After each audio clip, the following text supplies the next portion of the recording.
Assalamualaikum warahmatullahi wabarakatuh. Bismillah wassalatu wassalamu ala al-habibil mustafa sayyidina wa maulana Muhammadir Rasulillah wa ala alihi wa itratihi wa ashabihi wa man walah, amma ba'd.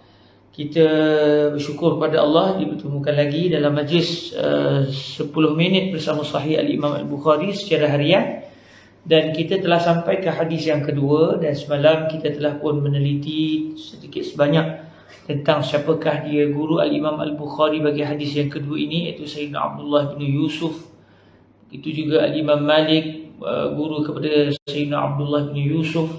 Kemudian kita telah melihat tentang Sayyidina Hisham ibn Urwah, dan juga telah melihat ayahnya iaitu Sayyidina Urwah ibn Zubair, yang mana Sayyidina Urwah ibn Zubair adalah merupakan anak sahabat, tetapi beliau bukan sahabat Nabi, walaupun abangnya adalah sahabat Nabi, iaitu Sayyidina Abdullah bin Zubair, abangnya sahabat Nabi.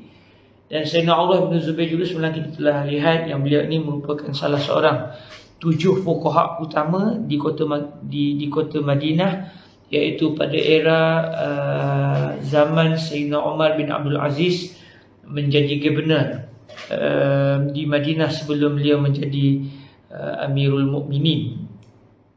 Dan hadis ini telah diriwayatkan daripada Sayyidina Urwah ibn Zubair, iaitu dari beliau telah meriwayatkannya daripada Sayyidatuna Aisyah radhiyallahu taala anha. Kita baca hadisnya sekali lalu.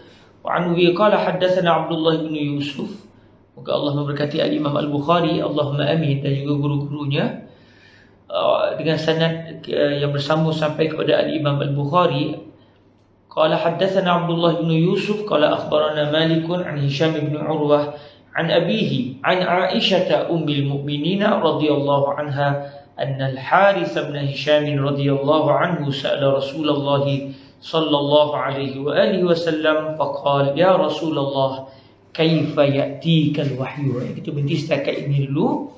Dan kalau kita tengok sanad hadis ini, Sayyidina Urwah Ibnu Zubair Ibn Al-Awwam telah meriwayatkan hadis ini daripada Sayyidatuna Aisyah radhiyallahu taala anha, daripada ibu saudara beliau sendiri, kerana Sayyidina Urwah Ibn Zubair, ibu beliau Sayyidatuna Asma bintu Abi Bakrin, adik-beradik dengan Sayyidatuna Aisyah. Jadi Sayyidina Urwah Ibn Zubair telah meriwayatkan hadis ini daripada makcik beliau sebelah ibu, iaitu Sayyidatuna Aisyah ummul mukminin. Sayyidatuna Aisyah ibu bagi seluruh orang-orang mukmin, semoga Allah telah meridai beliau. Jadi kita berhenti sejenak, kita melihat tentang Sayyidatuna Aisyah radhiyallahu anha.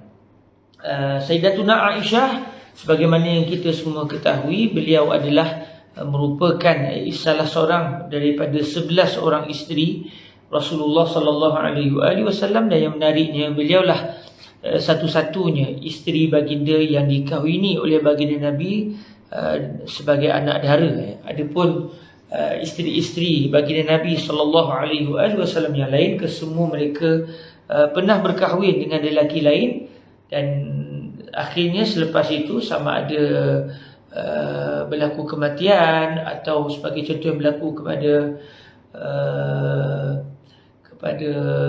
Sayyidatuna Safiyah, iaitu suaminya yang merupakan seorang Yahudi telah terbunuh, dan akhirnya Sayyidatuna Safiyah menjadi tawanan, lalu akhirnya dikahwini oleh Rasulullah sallallahu alaihi wasallam. Jadi kalau kita lihat isteri-isteri baginda Nabi yang lain, semuanya pernah bersuami sebelum mereka akhirnya berkahwin dengan Sayyiduna Rasulullah sallallahu alaihi wasallam. Melainkan Sayyidatuna Aisyah satu-satunya isteri baginda Nabi yang dikahwini oleh baginda Nabi dalam keadaan anak dara. Dan ini adalah satu kebanggaan Sayyidatuna Aisyah apabila beliau dikahwini Nabi dalam keadaan Nabi lah satu-satunya suami beliau.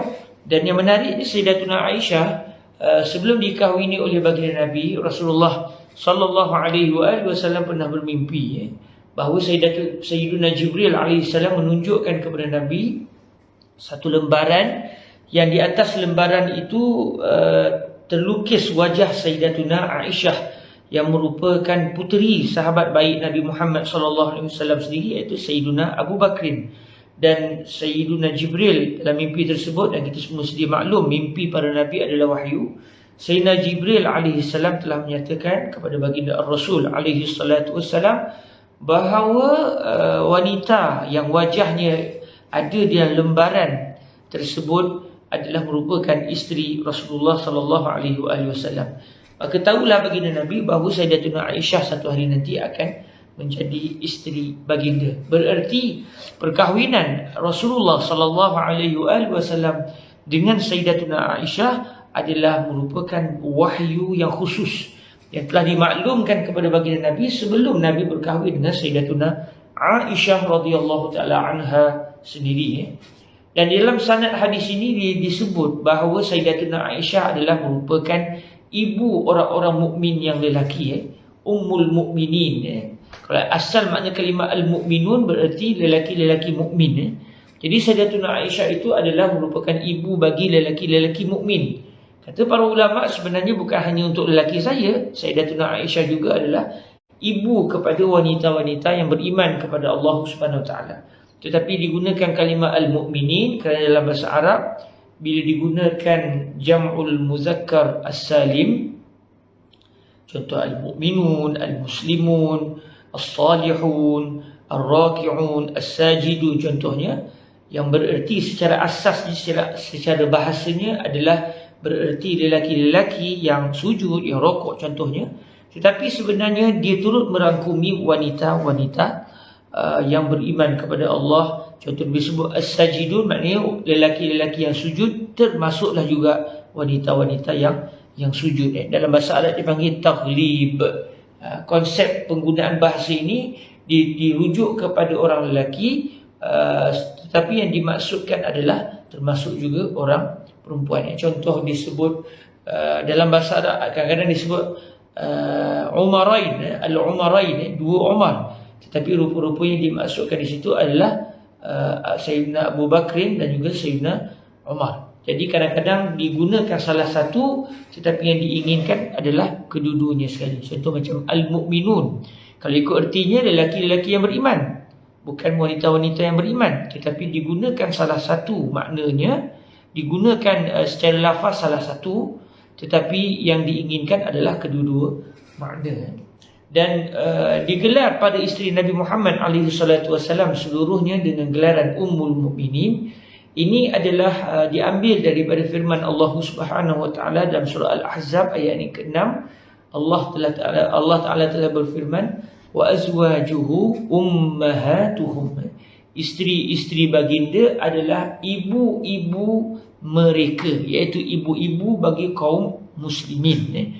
Jadi gelaran Ummul Mukminin kepada Sayyidatuna Aisyah, kepada Sayyidatuna Hafsah, kepada mana-mana isteri Nabi yang jumlah mereka semuanya ada 11 orang, tak termasuk Sayyidatuna Maria Al-Qibtiyah, kerana sebagaimana disebut oleh guru kami Fadilatul Syekh Yusri bin Rushdi Al-Hasani, Sayyidatuna Maria Al-Qibtiyah walaupun beliau adalah merupakan ibu kepada Sayyiduna Ibrahim, putera baginda Nabi alaihi salatu wasallam, tetapi Sayyidatuna Maria Al-Qibtiyah bukanlah isteri baginda Nabi, sebaliknya hamba perempuan milik baginda Nabi. Dan kita semua sedia maklum satu ketika dahulu ada sistem perhambaan, dan seorang tuan itu kalau dia memiliki hamba perempuan, dia boleh bersama dengan hamba perempuannya, dan apabila hamba perempuan itu melahirkan anak, maka dia sudah, hamba perempuan itu yang pada asalnya boleh dijual kepada orang lain,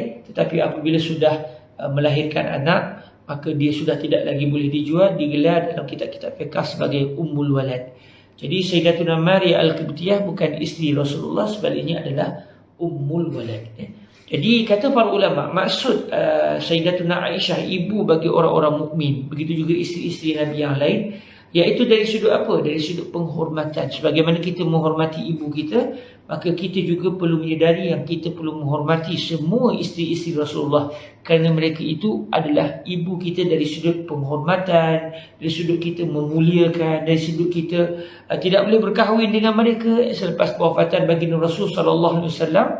Tidak boleh lagi mana-mana lelaki muslim berkahwin dengan mana-mana isteri Rasulullah sallallahu alaihi wasallam, kerana mereka itu adalah ibu kepada semua kaum mukminin. Masakan boleh seorang lelaki berkahwin dengan ibunya, maka status isteri-isteri Nabi sebagai ibu kaum muslimin, iaitu dari sudut penghormatan dan dari sudut pengharaman untuk dikahwini. Pun begitu bukanlah bererti orang-orang mukmin yang hidup sezaman dengan isteri-isteri Nabi boleh berdua-duaan ataupun boleh melihat wajah mereka. Itu adalah tidak boleh. Walaupun kita dengan mak kita sendiri, kita boleh berdua-duaan dengan mak kita, kita boleh melihat wajah mak kita.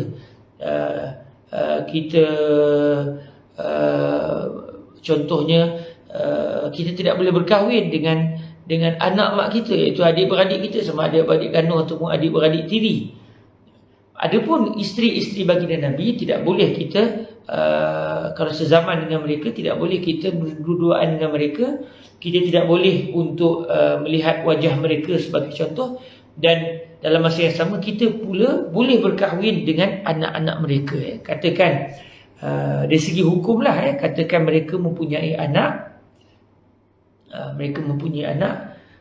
lalu boleh kita berkahwin dengan anak mereka. Sebab tu Sayyidina Ali berkahwin dengan Sayyidatuna Fatimah, walaupun Sayyidatuna Fatimah itu adalah merupakan anak Sayyidatuna Khadijah, dan Sayyidatuna Khadijah adalah ibu Sayyidina Ali dari sudut kemuliaan. Bahkan bukan ibu Sayyidina Ali saja, ibu kita semua, kerana Sayyidatuna Khadijah adalah ibu seluruh kaum muslimin. Jadi inilah erti Ummul Mukminin, yang bererti kita perlu menghormati dan memuliakan seluruh isteri-isteri baginda Rasulullah sallallahu alaihi wasallam. Dan bila merujuk tentang Sayyidatuna Aisyah secara khusus, saya teringat apa yang pernah disentuh oleh guru kita semua, Fadilatul Syekh Yusri bin Rushdi, apabila ada orang mempertikaikan kenapa Nabi berkahwin dengan Sayyidatuna Aisyah dalam keadaan umur Sayyidatuna Aisyah ketika itu masih kecil. Maka kata Sayyidina Syekh Yusri bin Rushdi Al-Hasani, Nabi berkahwin dengan Sayyidatuna Aisyah atas perintah Allah. Bererti Allah yang menyuruh Nabi untuk berkahwin dengan Sayyidatuna Aisyah ketika Sayyidatuna Aisyah masih dalam usia kanak-kanak. Masih dalam usia kanak-kanak. Pun begitu bukanlah bererti masa berakad nikah itu terus boleh melakukan hubungan. Sebab itu Nabi hanya bersama dengan Sayyidatuna Aisyah beberapa tahun selepas itu, kerana ketika itu barulah Sayyidatuna Aisyah secara fizikalnya mampu untuk melakukan hubungan badan dengan Rasulullah sallallahu alaihi wasallam. Jadi kalau ada orang kata kenapa Rasulullah kahwin dengan budak kecil, adakah ini bermasalah, adakah ini satu benda yang luar tabi'i, maka kita kata kalau orang lain ya mungkin, tetapi untuk Nabi kita kena sedar baginda adalah Rasulullah. Bila baginda adalah Rasulullah, bererti apabila baginda berkahwin dengan Sayyidatuna Aisyah ketika Sayyidatuna Aisyah masih kanak-kanak, bererti Allah yang memerintahkan Rasulullah untuk berkahwin dalam usia Sayyidatuna Aisyah ketika itu masih kanak-kanak. Siapa yang mempertikaikan perbuatan Nabi, kata guru kami Fadilatul Syekh Yusri, dia sebenarnya tanpa sedar dia nak mempertikaikan arahan Allah Subhanahu wa taala.